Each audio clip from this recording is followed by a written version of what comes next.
छोड़कर चली गई, टीबी की बीमारी हो गई, 1 वर्ष तक बाबा साहेब घर वापस नहीं आए, अपने पत्नी का इलाज नहीं करवा पाए और माता रमाबाई भी चली गई। मेरे कहने का तात्पर्य यह है कि आज ये जो संविधान बाबा साहेब ने दिया है, आज ये जो रिजर्वेशन बाबा साहेब ने दिया है, ये जो बटन दबाने का अधिकार, वोट देने का अधिकार बाबा साहेब डॉक्टर अंबेडकर ने दिया है, इन अधिकारों का उपयोग अभी तक, देश को आजाद हुए 75 साल हो गए हैं, लेकिन आप लोगों ने अभी तक इन अधिकारों का उपयोग नहीं किया है।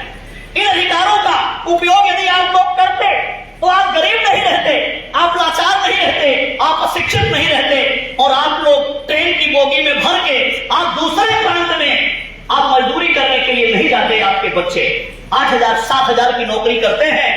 अरे इतना ही नहीं, मैं दिल्ली में बता रहा हूं, जो दूसरे मजदूर हैं वो बिहारी कहकर उनकी बुराई करते हैं, गाली देते हैं, क्योंकि वो मांगते हैं 15,000 18,000 और हमारा बिहारी भाई जाता है वो 7-8 हजार में ही ज्वाइन कर लेता है। क्यों ऐसा करता है? क्योंकि बिहार में घोर गरीबी है, बिहार में घोर लाचारी है, बिहार में शोषण और दमन है। तो ये शोषण और दमन के जो जिम्मेदार हैं, आप उनसे लड़ते नहीं हैं, आप फॉरवर्ड बैकवर्ड करते हैं, लड़ाई कोई और दिखाई जा रही है और शोषण आपका किया जा रहा है। चाहे पिछड़े भाई हो, चाहे अति पिछड़े भाई हो, चाहे दलित भाई हो, और 5 लाख मारा नीतीश कुमार जी ने आपको दलित से महादलित भी बनाने का काम किया, पिछड़े से अति पिछड़ा बनाने का काम किया, जो सत्य ही अनकॉन्स्टिट्यूशनल है, महादलित बनाने का काम किया, बांटने का काम किया।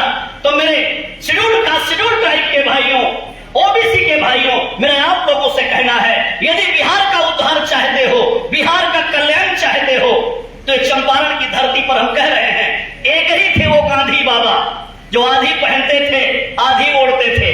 वो गांधी बाबा ने जीवन भर हमारे बाबा को, बाबा साहेब डॉक्टर अंबेडकर को सताने का काम किया, उनके रास्ते में रोड़ा अटकाने का काम किया कि जितने अधिकार बाबा साहेब आपको दे पाए हैं, वो गांधी जी से मुकाबला करके, उनको डिफीट दे करके, उनके छाती पे चढ़ करके तब ये अधिकार बाबा साहेब डॉक्टर अंबेडकर आपको दे पाए। तो बाबा साहेब डॉक्टर अंबेडकर की विचारधारा इस देश में चलेगी तो आप अमन शांति में आएंगे, आपका राजपाट आएगा। और अगर गांधीवादी की विचारधारा चलेगी तो गांधीवाद पर्यायवाची उसका है मनुवाद, तो इस देश में मनुवाद का राजपाट होगा, वर्णवाद का राजपाट होगा, जातिवाद का राजपाट होगा, शोषण और दमन का राजपाट होगा। ये बात मैं इसलिए भी कह रहा हूं, चंपारण की धरती पर कोई एक नेता और इधर कई महीने से घूम रहे थे, नए नेता पैदा हुए हैं, वो गांधी जी की तस्वीर लेकर के आए थे, कोई स्वराज आंदोलन चला रहे हैं, जन स्वराज क्या होता है, गांधी जी की तस्वीर लेकर के आए थे वो। तो मेरा आपसे कहना है, पिछड़े समाज के भाइयों, दलित समाज के भाइयों, कि आपको गांधी जी की तस्वीर पसंद है कि आपको बाबा साहेब डॉक्टर अंबेडकर की तस्वीर पसंद है? आप गांधी जी की तस्वीर के साथ खड़ा होना चाहते हो कि बाबा साहेब डॉक्टर अंबेडकर की तस्वीर के साथ खड़ा होना चाहते हो? यदि आप गलत सिद्धांत को मानोगे, लड़ाई नहीं खींचोगे, लकीर नहीं खींचोगे, आर पार की लड़ाई नहीं लड़ोगे, तो 33 साल बीत गया है और 33 साल निकल जाएगा, कोई आपकी सुध लेने वाला नहीं मिलेगा। लड़ाई विचारधारा की है, लड़ाई थॉट की है, लड़ाई फिलोसफी की है। मात्र जाति के चक्कर में हम लोगों को नहीं उलझना है कि मैं कुशवाहा बिरादरी की हूं, कुशवाहा बिरादरी का हूं और कुशवाहा बिरादरी का नेता बना दिया है भाजपा ने या कांग्रेस ने या आरजेडी ने, तो हम सारा वोट अपने कुशवाहा भाई को दे देंगे। नहीं, विचारधारा को वोट करना पड़ेगा। आपकी विचारधारा बाबा साहेब डॉक्टर अंबेडकर की विचारधारा को लेकर के हमारी लीडर, हमारी राष्ट्रीय अध्यक्ष बहन कुमारी मायावती जी ने अपना पूरा जीवन समर्पित कर दिया है। सुबह से लेकर रात तक स्ट्रगल करती है बहन जी, आपके लिए, हमारे लिए अपनी जिंदगी पूरी लगाया है बहन जी ने। और उत्तर प्रदेश की धरती पे आपको सीखने के लिए, आपको करने के लिए वो करके बहन जी ने दिखा दिया है। एक नमूना एक दिखा दिया है बहुजन समाज पार्टी ने। बिहार के लोगों, मेरा आपसे कहना है, यूपी वाला अनाज खाता था, वो बाबा साहेब का किताब पढ़ता था, बाबा साहेब की बात करता था। मेरे बिहार वासियों, आप क्या अनाज नहीं खाते हो, आप बाबा साहेब को नहीं पढ़ते, आप बाबा साहेब को नहीं जानते। अरे नहीं जाने अब तक तो अब जान जाइए आप लोग, जो काम यूपी में किया गया है उसको बिहार में शुरू कीजिए। और वर्तमान में तो आरोप लगाते हैं पार्टी का ग्राफ डाउन हो रहा है। मेरा आप लोगों से कहना है, मैं बिहार में कहना चाहता हूं, यूपी वाले 2024 की तैयारी कर रहे हैं, आने वाले विधानसभा में सरकार बने यूपी में, ऐसी तैयारी कर रहे हैं। लेकिन मेरे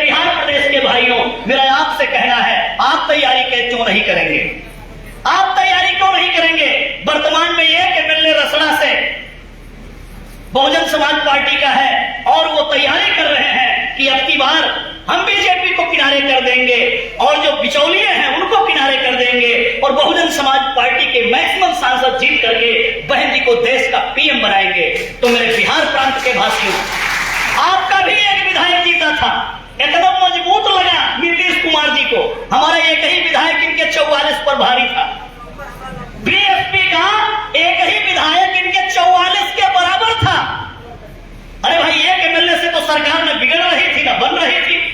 हमारे एक एमएलए को जो हमने चैनपुर से जिताया, जमा खान को, उसको मोटा पैसा देकर कोई 50 करोड़ बताता है, 35 करोड़ बताता है, इतना पैसा दिया और साथ में उसको मंत्रालय दिया, लेकिन बहुजन समाज पार्टी के एमएलए को उन्होंने खरीदने का काम किया। इतनी मजबूत बीएसपी उनको लगती थी कि बीएसपी को रोकना जरूरी है। इसीलिए मैं एक बात कहता हूं, ये पता नहीं क्या ठगबंधन गठबंधन बनाने जा रहे हैं। इनकी लड़ाई भाजपा से नहीं है, ये तो खुद ही भाजपा के पुत्र हैं, ये तो खुद ही भाजपा की गोदी में बैठते हैं, उतरते हैं, खेलते हैं भाजपा की गोदी में। इनकी लड़ाई भाजपा से नहीं है। इन लोगों की लड़ाई अगर किसी से है तो देश की नेता बहन कुमारी मायावती जी से है। ये बहन जी से लड़ रहे हैं, ना कि भाजपा से लड़ रहे हैं। और भाजपा से अगर कोई लड़ रहा है इस देश में तो बहुजन समाज पार्टी लड़ रही है। हमारी नेता बहन कुमारी मायावती जी भाजपा से लड़ रही है, क्योंकि जिन बातों को भाजपा लेकर के चलती है, जिस हिंदू मुसलमान को कहकर के देश का वोट भाजपा जी लूटने का काम करती है, उसी के पाले में कांशीराम साहब ने कहा था कि कांग्रेस और बीजेपी ये दोनों एक ही सिक्के के दोनों पहलू हैं। ये दोनों एक ही सिक्के के पहलू हैं। चोर चोर मौसेरे भाई हैं। कोई फर्क नहीं है भाजपा और कांग्रेस में। जो काम पहले कांग्रेस पार्टी किया करती थी वही काम आज भारतीय जनता पार्टी करती है। नीतीश जी या तो भाजपा के साथ रहेंगे और या तो तेजस्वी के साथ रहेंगे। तेजस्वी जी किसके साथ खड़े हैं? वो कांग्रेस पार्टी के साथ खड़े हैं। तो ये दोनों नाटक नौटंकी करते हैं, उसी बीजेपी उसी कांग्रेस को सपोर्ट करने का काम करते हैं। अगर लड़ाई लड़ते हैं तो ये दलितों से लड़ाई लड़ते हैं, अति पिछड़ों से लड़ाई लड़ते हैं, बहुजन समाज पार्टी से लड़ाई लड़ते हैं और हमारी नेता बहन कुमारी मायावती जी को डिफीट देना चाहते हैं। इसलिए आपको लकीर खींच के काम करना पड़ेगा, डिसाइड करके काम करना पड़ेगा, फॉरवर्ड बैकवर्ड के चक्कर में नहीं पड़ना पड़ेगा। हमारी पार्टी का नारा है, हमारी बहन जी ऐसा बोलती हैं, सर्वजन हिताय सर्वजन सुखाय। हमें सर्व समाज को पार्टी से जोड़ना होगा।